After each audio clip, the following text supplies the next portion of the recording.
l'incontro.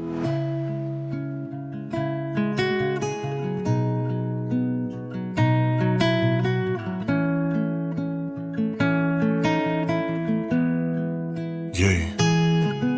Era soltanto una sera di maggio, tu eri seduta a guardare il paesaggio. Io che l'amore non lo conoscevo, al pensiero d'amare provavo disagio. Sopra il mio cuore una lastra di ghiaccio e tu l'hai sciolta solo con un raggio. Tu sai apprezzarmi quando non mi piaccio, tu vedi l'uomo non il personaggio. Era soltanto una sera di maggio e quel panorama sembrava un disegno, mentre il calore colorava il freddo e dentro la rabbia si stava spegnendo. A volte l'infanzia diventa un miraggio, c'è chi la vive in un modo diverso. In mezzo alla strada cresceva un randaggio, dentro una gabbia cresceva un ciliegio. Era l'ultima sera di maggio, l'inizio e la fine di un viaggio, ma per nel tempo sembrava fermarsi.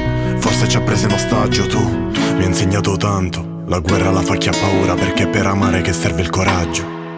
Eravamo solo io e te, abbiamo diviso le lacrime.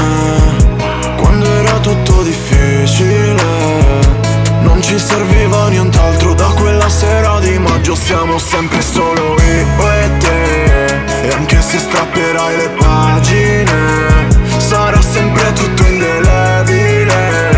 E ti ricorderai di quando, in quella sera di maggio, io guardavo te, tu guardavi il cielo, tutto perfetto non sembrava vero. Dopo la pioggia c'è l'arcobaleno, prima i miei sogni erano in bianco e nero. Mi dicevi non essere scettico, ma lo sai che se non vedo non credo. Tu mi hai dato fiducia di credere che alcune rose crescono nel gelo. Era tutto difficile, ma se stavamo vicini sembrava che il cielo fosse raggiungibile.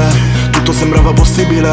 Io che non avevo soldi, però i miei sogni tu li capivi. Mi hai fatto sentire uomo anche se eravamo solo due bambini. Ripetimi che mi ami, io con te non ho il terrore del domani. Ci giriamo attorno come gli uragani. Non aver paura, ci starò io se tu cadi. Tu cerca le mie mani, yeah. Era solo una sera di maggio, ma era speciale e lo sarà per sempre, perché una stella che ha brillato tanto la vedi nel cielo anche quando si spegne. Non volevo altro, bastava soltanto un abbraccio e il mondo fuori non contava niente in quella sera lontana di maggio. Eravamo solo io e te, abbiamo diviso le lacrime. Quando era tutto difficile, non ci serviva nient'altro da quella sera di maggio. Siamo sempre solo io e te, e anche se strapperai le pagine, sarà sempre tutto indelebile. E ti ricorderai di quando, in quella sera di maggio. Conosco una sola maniera di misurare il tempo, con te e senza di te. Se qualcosa di bello e di buono, ripeto, ho fatto nella mia vita, è stato sempre attraversato dalla tua luce. La prima volta che ti ho conosciuta, ricordo, emanavi talmente tanta luce che ho pensato che il nostro Signore, facendoti nascere, avesse voluto adornare il cielo di un altro sole. Guarda, è stato proprio quello che si dice un amore a prima vista, anzi a ultima vista, anzi a eterna vista.